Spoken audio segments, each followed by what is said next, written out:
Yes, look at him. He's gorgeous. And you too can make your own. But if you ever want to see the unboxing, go back to my channel. Check out the unboxing. You can create your own. But enough about this little guy. I've never done a wrestling take yet on this channel, and I know a lot of people who are looking forward to doing some takes. And whether it's on live, whether it's on my computer, or whatever, we need to get to work and we need to start talking about some stuff. So get a load of this little guy, and enough of the stuff. Let's get to work.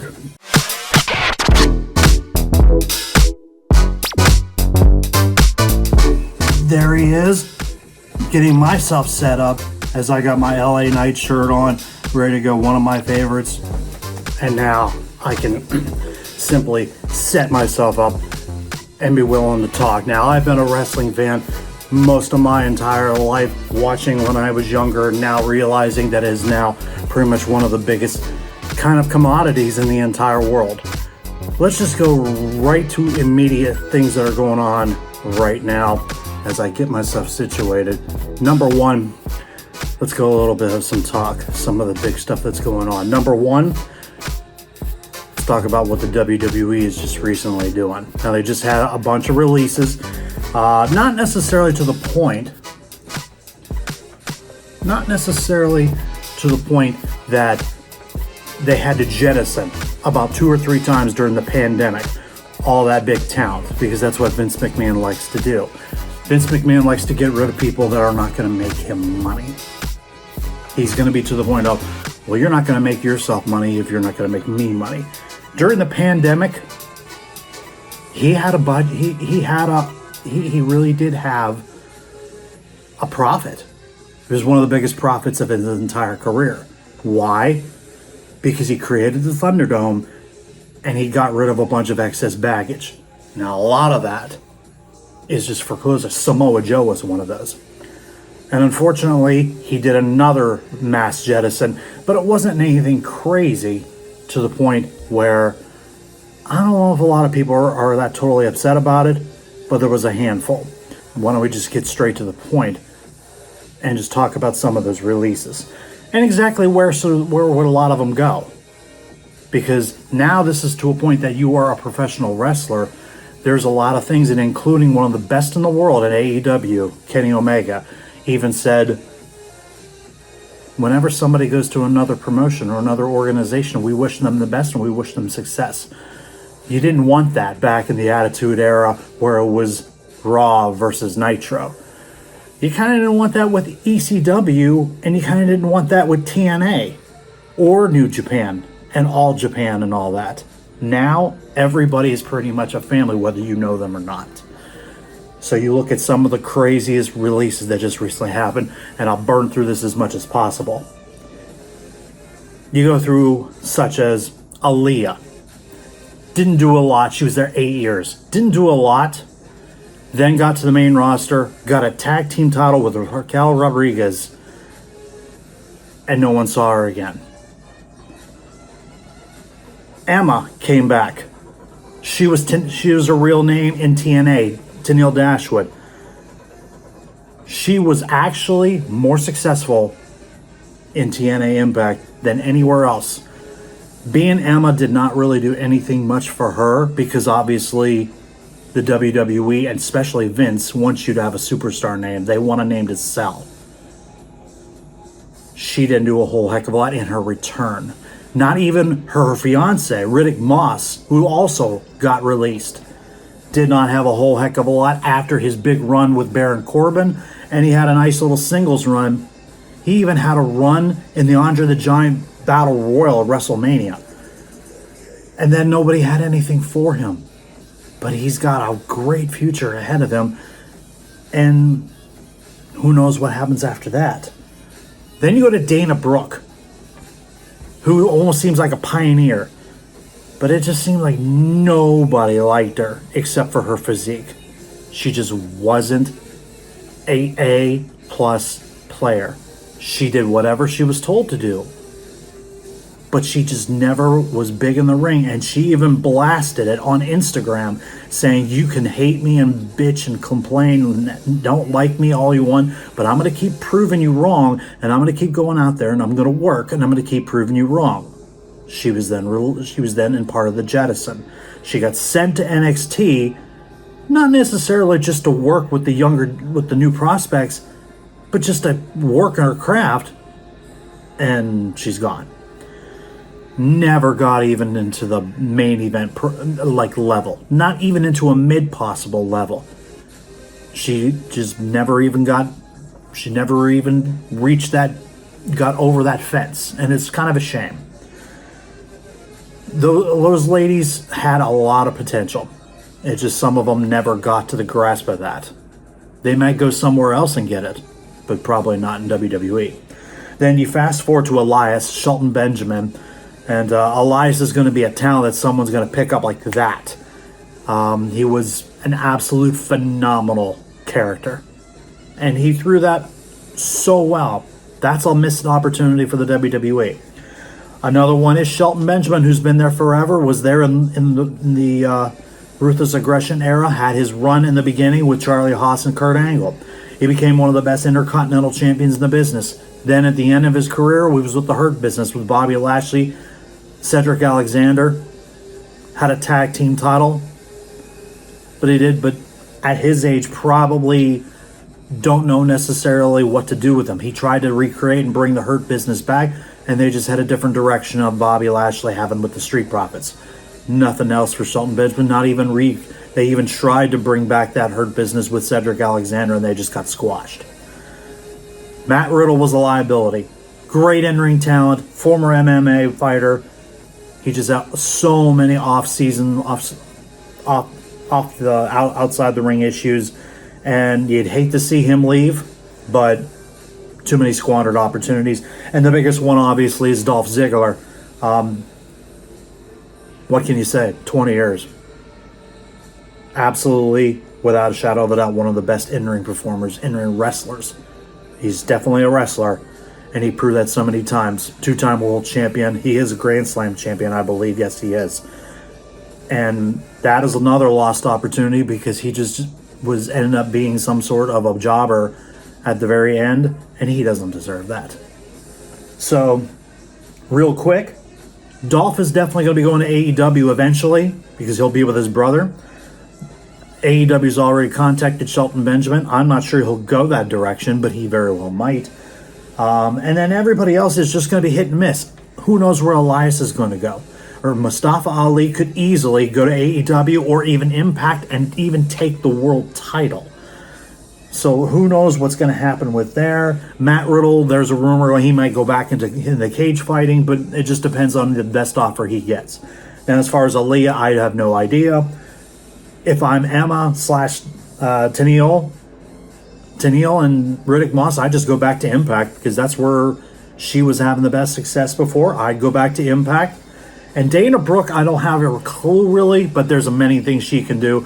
You can ask Mandy Rose. She went to OnlyFans and her own account, and she could easily do that, and she'll make bank. But if she wants to prove herself as a wrestler, I would consider very possibly going to Impact, but AEW could call her name because AEW needs the female help, without question. There's just so many of those mass releases that happen, and it really, really gets to you people. They wonder, why would you do that? Why would that? Well, this was a Vince decision because of the merger and the bot presentation now that the merger happened with Endeavor. They just want the people that they know that are going to sell. If you know you're not going to make Vince McMahon money, regardless that Endeavor now owns UFC and WWE, there's not a whole heck of a lot you can do about that. By far, we all say we wish the best of your future endeavors. But at the end of the day, they will find work, and we wish them the best, obviously. Then I'll cross this topic with the other big one, Jade Cargill. Jade Cargill was the TBS Women's Champion for over 500 days. She is green. She is a absolute physical specimen. She was a college basketball player. She was in the tryouts in 2019.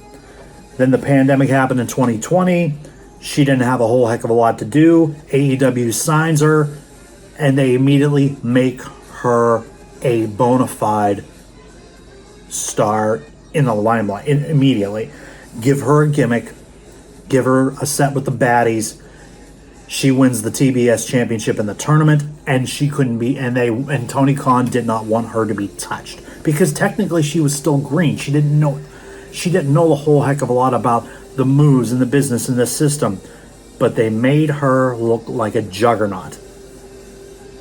But there was a lot of people that did not want to work with her because they weren't sure about her. So they just kept Jade in the driver's seat and just like, we're gonna push you hardcore and you're gonna hold on to this title until I feel like you're ready to take the AEW Women's Championship. And it was just on and off to the point where, you know what, let's just keep the title on her. Let's just keep doing this, because eventually it's going to end up to the point where they're going to split the rosters anyway. And then it end up to the point where her contracts run out. She loses the title in that surprise move by Chris Statlander, and then takes a couple months off, figures out what she wants to do, and then she did, comes back, makes that appearance, 2 weeks, and then the following week, that was her last match. And it was a blessed thing. Jade Cargill knew what she wanted to do.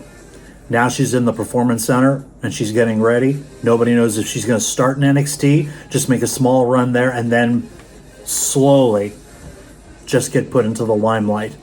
Because it looks like she's going to be probably thrown right into the fire with the big names, with the Charlottes, with Bayley, with Asuka, with Natalya, with Rhea Ripley, and even Bianca Belair. This girl has it. She's got the physique. She's got the character. She has the total package. She's still green. There were still rumors going that she wanted to go to Japan with Bryan Danielson to continue to learn the wrestling craft. We don't know if that ever, and that probably never happened. But now that she's in the Performance Center getting ready and getting herself groomed, ready to go, we don't know if she's going to keep the name of Jade Cargill or not. There's a rumor she may go by the name of Jada Parker. It wouldn't matter. People know who you are. When you change your name and you get a name, people know who you are. We're in 2023. It's not the back in the day in the 98 and in the 80s and the 90s where you were so anticipated by somebody who just gets a name change or a gimmick change. They know who you are. Now it's social media, Instagram, TikTok, Snapchat, all over Facebook. They leak a bunch of stuff all the time. They know who Cargill is. They know who Jade is. Why would you put Jade Cargill in now? Well, because there's already a Cora Jade in NXT. And Jade Cargill would just absolutely steamroll her. And Cora Jade's a good wrestler. But she's got a good gimmick as well. Now to the point, real quick, do you throw her into the limelight? I would, but the point is, the women's division, the women's revolution in the WWE needs some help. Jade Cargill is going to be up there. We don't know when she's going to be up there, but eventually she will. But there's going to be a lot of people that absolutely need to be up there. They need to. But injuries have taken up upon everybody. Nikita Lyons should be up there, but she's getting off an ACL. She's on her way back. And a lot of people got hit with ACL injuries. Sonya Deville is out, ACL. Sol Ruka in NXT, ACL out. Nikita Lyons, ACL, she's on her way back. 9 chances out of 10. Nikita Lyons, my prediction, probably by next year, by March, at the weekend of WrestleMania, I bet you she wins the NXT women's title. It's just going to be a good story. Don't know if Tiffany Stratton will have the title back or not back then. But it's going to happen. I would move Blair Davenport, which we all know is B. Priestley. I would throw her into the main roster now. She was in AEW and ready to take the AEW women's title. Then the pandemic happened. She got let go. And then what happened? She went back to Japan for 6 months, became a champion there, was going to go back to Progress. She signed with NXT UK, got the name change. Put her in the main roster. Don't let people just baby her. Let Blair Davenport be who she really is, Bea Priestley, or whatever name. She's that tenacious in the ring and is a hard hitter. She even knows Io Sky personally. She's wrestled a lot of her people and a lot of her friends back in the day. So I would move Blair Davenport to the main roster and I wouldn't even think twice. Everybody else, it's hit and miss. Kiana James, Henley Jansen, Ariana Grace is probably going to be wrestling in NXT for a little bit. That's Santino Morella, excuse me. That's her daughter. That's his daughter. But she'll have her time in NXT as well. That division's starting to get a lot of talent, regardless if it's the NIL, regardless if it's just athletes. There's so many people that deserve to get up to the main roster, and Becky Lynch is right. There's a lot of people that deserve the time to get up there. She's trying to get time with a lot of these people, and maybe the reason why she won the NXT Women's title from Tiffany Stratton, and we already know Tiffany Stratton's going to be a superstar down the road. She has everything. Give her a little bit more time in the ring. She already has enough. She's that athletic. So we see enough of these things that are going on, and this is going to be my first wrestling take. I'm down with doing a lot of these things, and I hope down the road we do a lot right here on the laptop that we're going to have some volume interviews. We're going to do some stuff with the GoPro, and I want to know your takes on the releases, your takes on who should be moved up, who should be brought down, who should be the next in line. And as far as like all these things about Cargill and then the releases and who should be next and who should go with this and who should go where, to this, to that, or whatever, leave a comment. There's no wrong answer. Definitely leave a comment, hit a like, subscribe, because we're definitely doing a couple wrestling ones here and there besides all the other crazy stuff. I needed to get this one out of the way. And I would rather do this on a regular one than do it on a short or doing it on an IG or whatever. Want to wish you guys well. If you guys got a chance to hang out, thanks for hanging out, enjoying the comedy that I have. But this was a little bit of a serious wrestling talk. We hope to do it more with people on this channel down the road. Until then, hit the like, hit the subscribe. That helps out the channel. We're going to do more crazy stuff. And until then, the bar is closed as always. This guy says the bar is closed. And until then, we appreciate you hanging out. And I'll see you guys, you lovely bloody legends, on the next one.